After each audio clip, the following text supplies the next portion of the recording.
But he has been going around pretty much, doing his press thing recently. He was on with our friend Cole Kubelik and that other guy, McElroy. I can call him a friend, even though he's never come on our show. Yes, Greg McElroy, I'm calling you out. Come on through and talk to the good folks at the War Report. But he was on with Mac and Cube recently and talking about just kind of the path to putting a roster together, particularly for this 2024 upcoming season. And then when he was on there, he talked about his options, and he's talked about his options with you, Mike, about, what it is that he wants to do to build the program. And several times he's talked about, 2 more recruiting cycles and trying to build this thing and have the difficulty in the transfer portal. What he said to the folks over at Mac and Cube is the options that you are presented with are develop Peyton, develop Holden, develop Hank, develop Walker, or go spend $1 million on this guy. And I just couldn't bring myself to do that.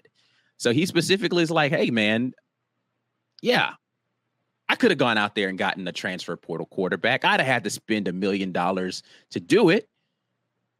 I didn't want to do that. And I felt like it's best for us to just develop the guys that we currently have in our room. Is that a sound strategy? And has high school recruiting been surpassed by the lust for quick return and the transfer portal in college football right now? How do you feel about that, Mike? Let's go back to this statement here real quick, Ike. Okay, so develop, or spend $1 million. Right. The last part of this, I think, is a tiny bit of cap.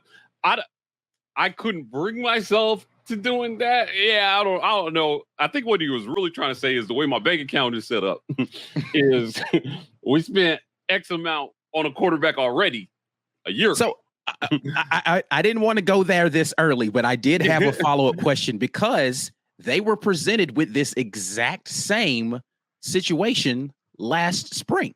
Yeah, they were. I don't know the likelihood. It felt like post-spring, it was inevitable that TJ Finley was leaving, right?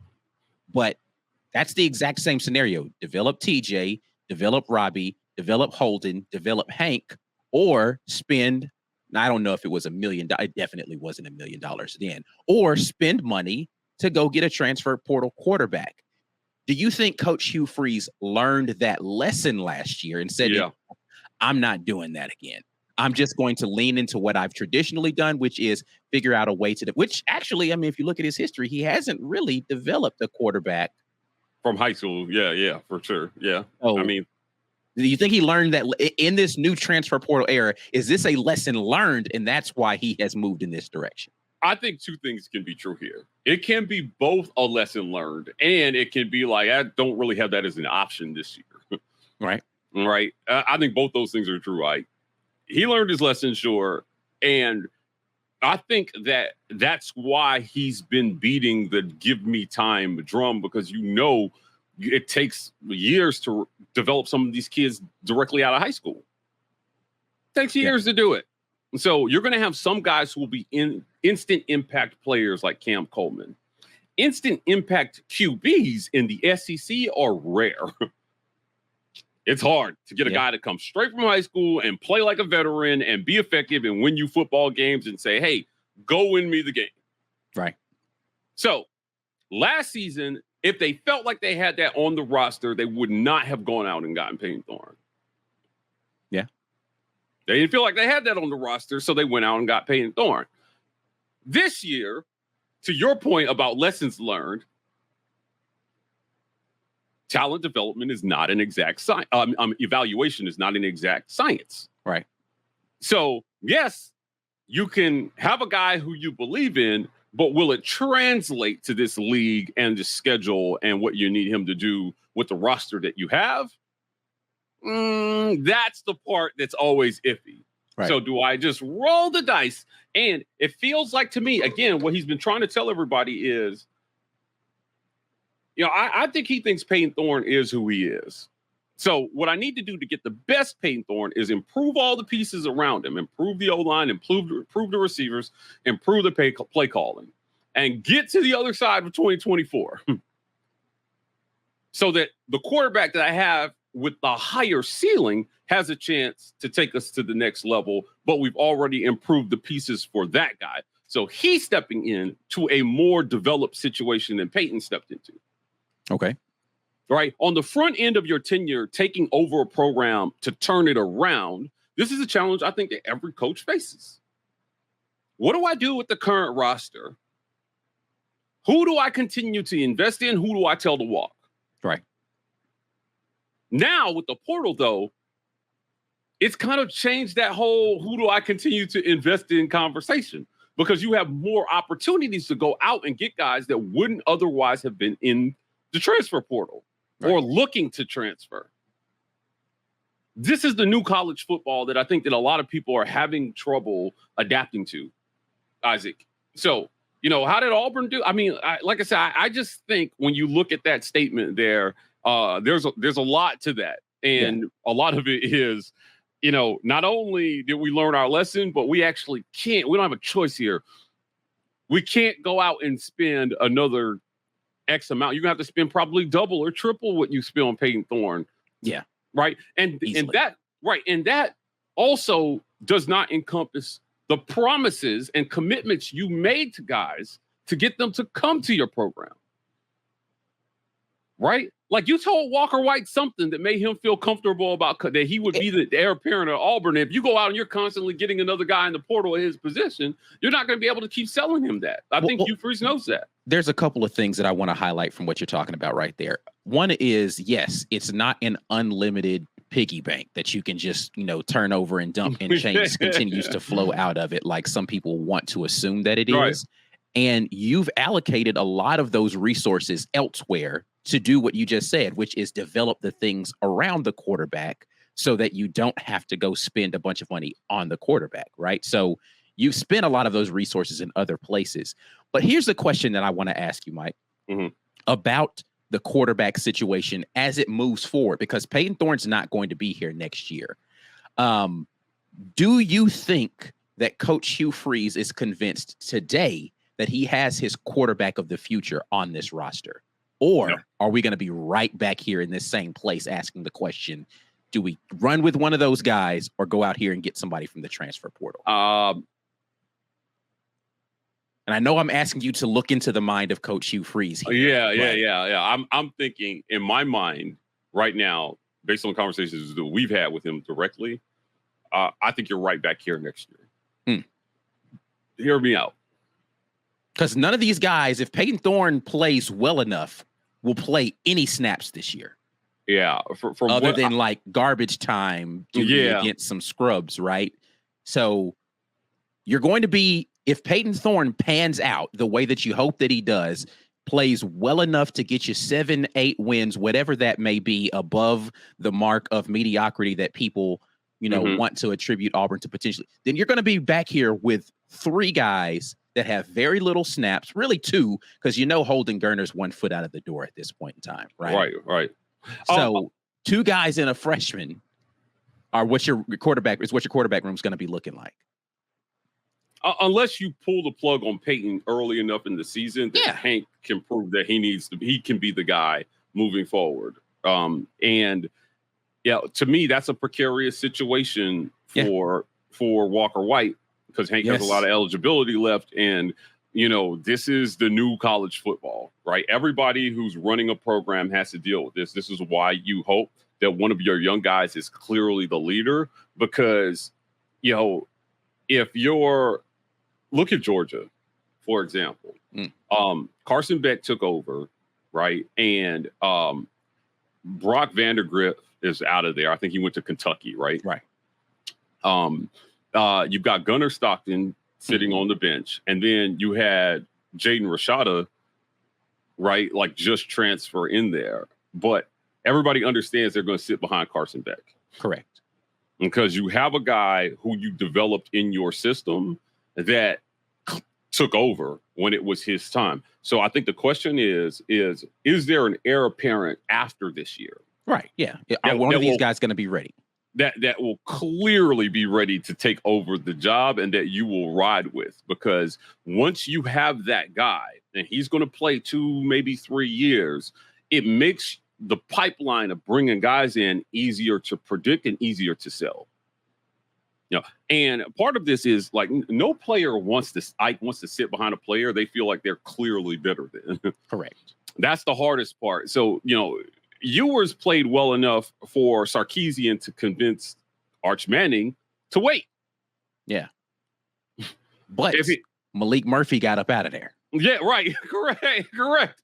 So, part of this is making sure you choose the right guy more times than not, so that you can convince the guys coming up behind them to wait their turn.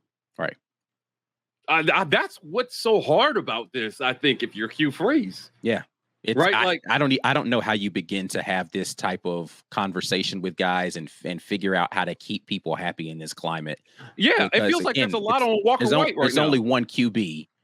The guy that's holding the guys in the position that are like the most awkward are Holden Geriner and Hank Brown, because they're right in, like, Walker White can wait this out another year too, right? Holden Geriner and Hank Brown really can't. Like, next year it's them or nothing for them.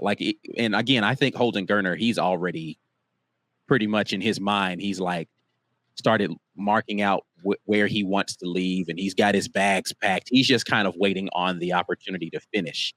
But Hank Brown is sitting there like, I want to wait this out, but is he going to get the shot? Because next year really is it, right? If he doesn't do it next year, when is he going to get a chance? Yeah. You're going to lose somebody. I was shocked that they kept as many guys in that quarterback room as they did. Yeah. But this year, clearly the math is going to be a lot more dialed in terms of where they're going at the quarterback position. If you're Walker White, you've got to take clear steps forward right after this season, or, depending on how things fall during the season, to say, hey, I'm going to be the guy next year. It's not a question. And you need that, for Hugh Freeze, he needs that first guy to jump off that position. He does. So they've decided we're going to lean into Peyton and we're going to improve all the things around him. And then if we have a young guy step into the position, he'll have as many pieces around him as a young guy could possibly hope for, so that he has time to come along in terms of development. So if you're Walker White and you're stepping in, it's a blessing to be thrown to Cam Coleman and Perry Thompson with a year of experience under their belt. This is why I think, Jay Fair got out of here. It's because you see where they're headed with these young guys and trying to set this up for the future. And it's like, I'm going to dip, because they're going to play these young guys. It feels like no matter what. They may not be better right now, but the plan for the future is to get them there quickly so that they can support the young guy that you're eventually going to have to play at quarterback. Hugh Freeze believes this, and I've never agreed with Hugh Freeze more on anything than this point right here. If you keep going to the portal to get guys with 2 to 3 years of eligibility, you cannot recruit effectively from high school. It's going to be difficult. It's going to be really hard. You once you start that ball in motion, you kind of have to keep going in that direction. Lane Kiffin is a perfect example of it. There are. Good luck. That guy will almost Deion never. Sanders. Deion Sanders came in the door saying he was going to do it via the transfer portal because he wanted to try to get immediate success. It's not working at Colorado. It's not working at Colorado, right? Ole Miss. I think Lane Kiffin has done a good job of it at Ole Miss, but the question is, can he build a championship roster? Correct. Yes, he improved his roster. Has he gone as far as he can go with it at Ole Miss? Right. Because we saw the early success at Michigan State with this, right? Yeah. That first season, bunch of transfer portal guys, it looked really good. Yeah. And you go to the next season. Can you duplicate that success, and can you build on it? That's tough, man. I'm with you on this one, Hugh. High school is still the way to do it, right? You bring in guys who you teach your way. You say, this is the way. They buy into that. They stay there for years. They wait their turn. They step in, and you have a pipeline of kids that can come in, and it's patchwork from the portal. Yeah. It's the only place I think that did this well was Florida State, right? And even they went undefeated last year and was a quarterback injury away from everybody saying, but yeah, it doesn't matter. Yeah. Yeah. Yeah. So it's just like, I don't know. The Lane Kiffin. The Lane Kiffin analogy, it fits so perfectly with this because you got a guy who's consistently gone to the portal almost more than anybody else at the Power 5 or Power 4 level now, however many we're down to get starting talent. Right. And he's done it. Now, I personally think Kiffin is exemplary at the development piece. He's got a set system. He knows how to get the most out of the pieces that he has. So it works for him because he'll plug and play and he'll set this thing up. Personally, I think Lane Kiffin is the gift and the curse. I think he's the reason that they've gone as far as they have gone, but also the reason they may not be able to go any further than they've gone. Yeah, this is, I personally think that this has to be a prove it year for Lane Kiffin. They're coming in with a third-year returning quarterback as a starter, one of the best transfer portal classes that anyone has seen out here recently in the SEC specifically. Again, that Florida State class last year was amazing. And so he did a really good job of putting that. But you have to, I think he's got to get, and it's the 12-team playoff year.